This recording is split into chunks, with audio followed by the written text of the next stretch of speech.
284-1040 800 4295 if you'd like to get on the air with potential presidential candidate, Congressman Dr. Ron Paul. Welcome back, Congressman. Thank you. Good to be here. Okay, let's move on.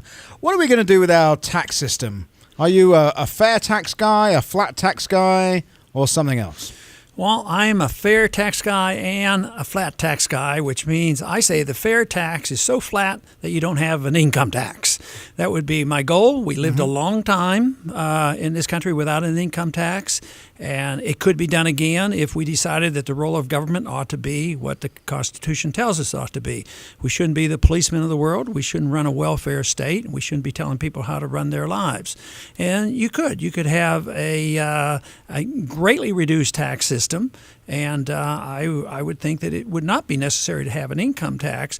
Actually, the debate over taxes is secondary to the spending process. If we were greatly reduced, not even getting to the point of the kind of government I want, just reduce it where the taxes wouldn't be so burdensome, you could have a very small income tax or a very small sales tax or a very small flat tax that would take care of it, and the people wouldn't be so outraged about it.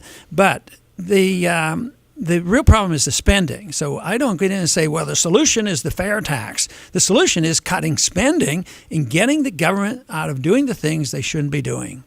Yes, and of course we have this this Government Accountability Office, which is staggering to me that we have one of those.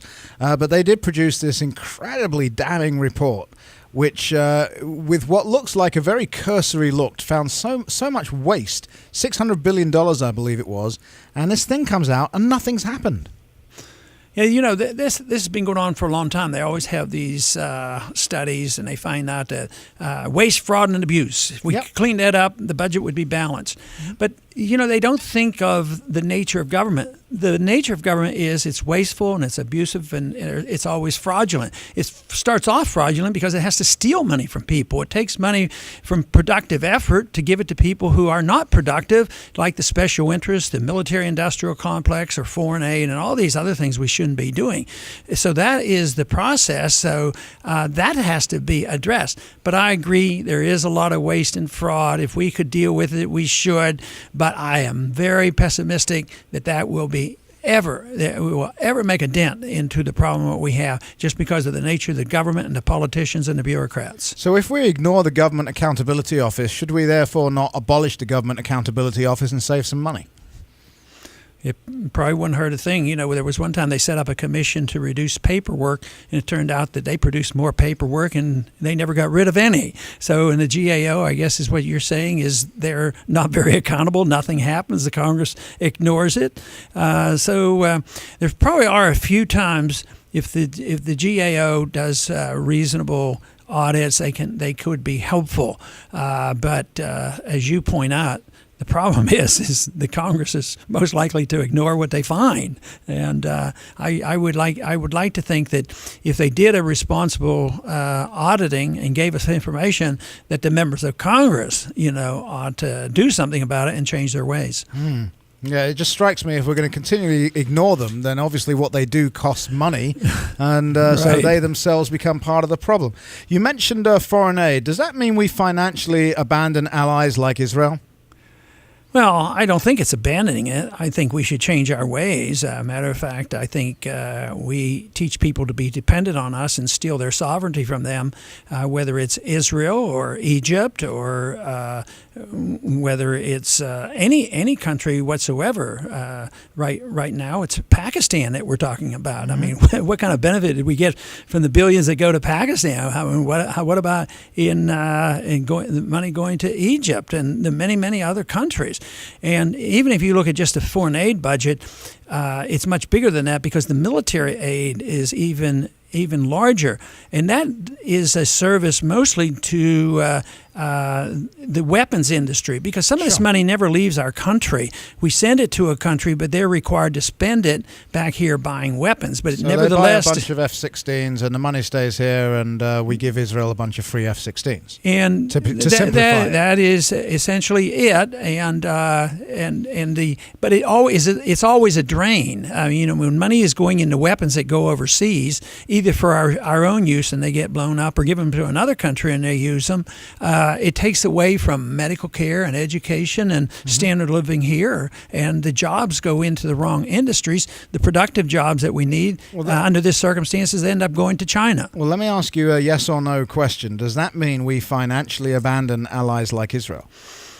Well, yeah. I'm not going to accept your word abandon, because I do not believe that stopping aid is abandoning it. It's sort of like saying, well, I want financially abandon. Financially, taking all financial aid from all countries, yes, I would. I would like to treat them like our best friend, and our best friend and our biggest trading partner happens to be Canada. Why can't we treat all our best friends like we treat Canada? And that doesn't mean that we should tax American citizens and send money to Canada, nor do I think that should occur in any place in the world. Okay.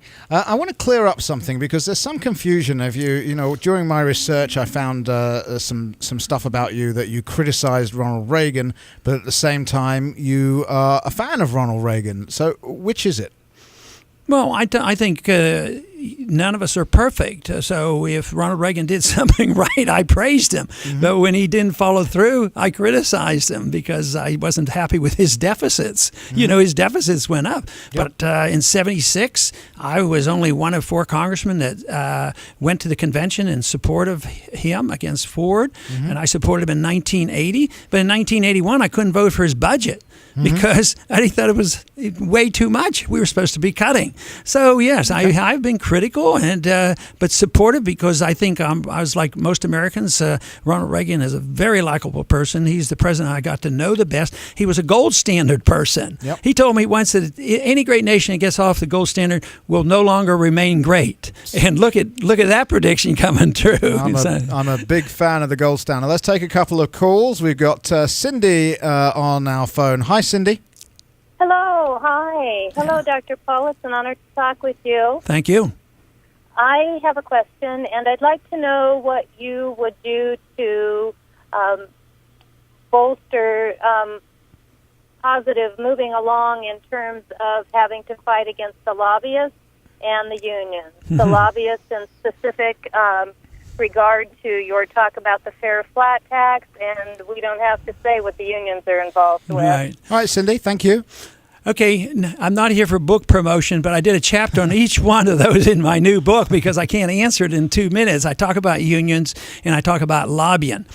The short version is that lobbying isn't bad per se. Lobbying is the thing that is called petitioning our government. We should all protect the right to lobby or petition our government.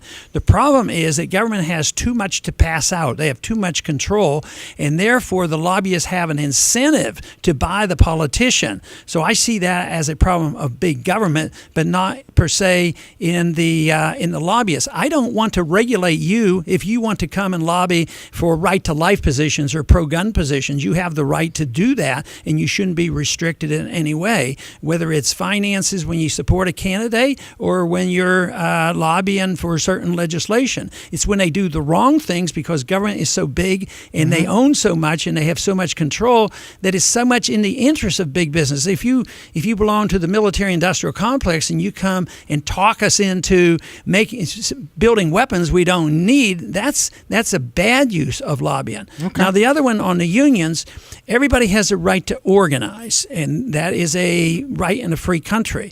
What unions don't have and should not have, but they have gained in the 1930s, was the clout of law that says you can force the union decisions onto the businessman.